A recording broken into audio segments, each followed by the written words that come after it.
Bien le bonjour et soyez les bienvenus dans Telle est la Suisse. Nous sommes aujourd'hui dans les montagnes châteloises et plus précisément à Fleurier, dans le Val de Travers. N'est-ce pas? Alors, si cette région est bien connue pour ses mines d'asphalte, le creux du vent et pour être le berceau de l'absinthe, elle est également source d'inspiration pour les deux artistes que nous allons vous présenter. Dans la ville sont mariés, Adriana peint, Philippe sculpte. Ils nous ont ouvert les portes de leur atelier avec beaucoup de gentillesse et de générosité. Telle est la Suisse. Deuxième épisode, c'est parti!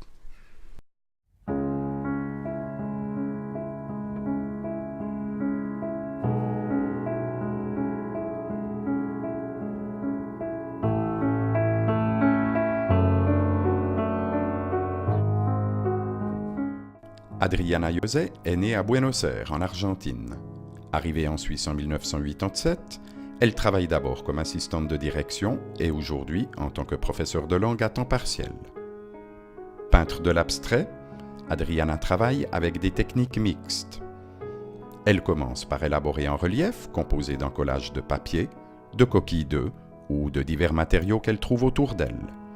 Elle se crée un hasard, comme elle aime à le dire, car elle ne sait jamais comment va réagir la peinture acrylique sur les éléments collés. Adriana travaille de façon spontanée, et quand on lui demande d'où vient son inspiration, il s'agit souvent d'être patient dans l'atelier afin d'y croiser les muses. Picasso disait qu'il faut 10% d'inspiration et 90% de transpiration pour créer. Et je trouve que c'est juste, je trouve qu'il faut aller travailler.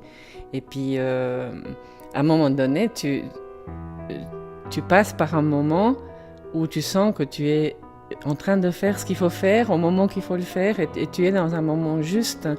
Et c'est plus un moment de l'ordre du bonheur que de l'inspiration.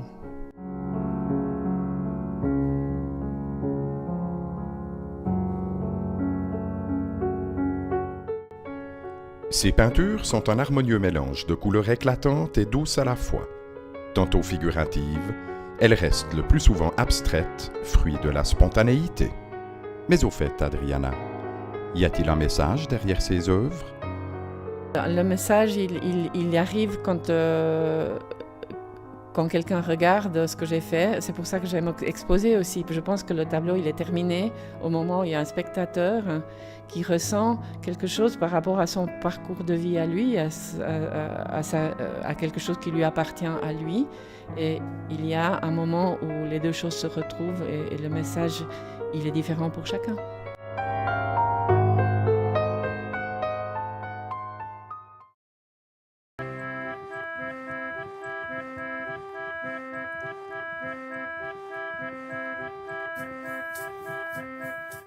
Des objets de toutes sortes, de la ferraille, des outils et des machines, cet atelier est l'antre du sculpteur Philippe José.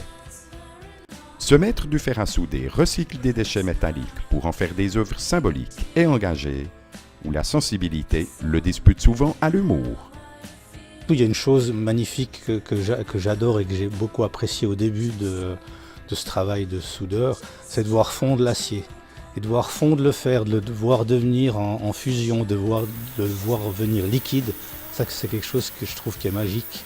De pouvoir le marteler, pouvoir lui donner une forme complètement différente. D'origine jurassienne, mécanicien électronicien devenu ensuite éducateur, c'est lorsqu'il était gravement malade il y a 25 ans que Philippe a découvert son art. La sculpture a eu un effet bénéfique sur lui en l'aidant dans sa guérison. Aujourd'hui, c'est en tant qu'artiste accompli qu'il nous parle de ses sources d'inspiration. C'est le bout de ferraille qui m'inspire en me disant ça me fait penser à une oreille ou ça me fait penser à un œil. Et puis après, j'imagine qu'est-ce que ça pourrait être, qu'est-ce que ça pourrait donner. Et puis je change, et puis je me dis, tiens, ça pourrait être une tête, et puis après, plus tard, ça peut donner un corps, ou ça peut être quelque chose de tout à fait différent. En fait, c'est la forme du bout de fer qui va me donner l'inspiration, qui va me donner une idée.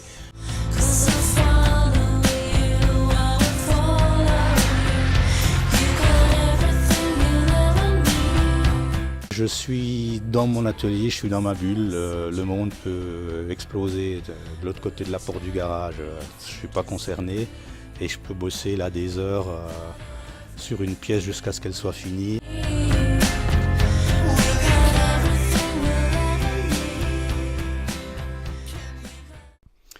Voilà, merci de nous avoir suivis. Merci surtout à Adriana et Philippe de nous avoir ouvert grand les portes de leur atelier et de leur cœur.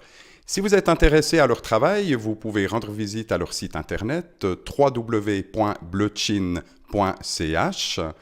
On ne pouvait pas venir dans le Val de Travers sans déguster une petite absinthe que l'on appelle ici communément la fée verte.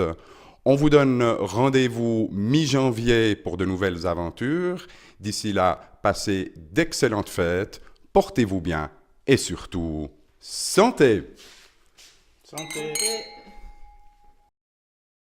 J'expose à partir du 19 janvier à Sainte-Croix, canton de Vaud, dans une galerie qui s'appelle Bunker, le Bunker.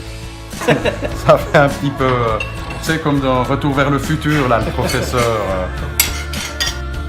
Je sais plus. www.bleuchin.ch. Ouais, mais bon. Ah, ça marche pas.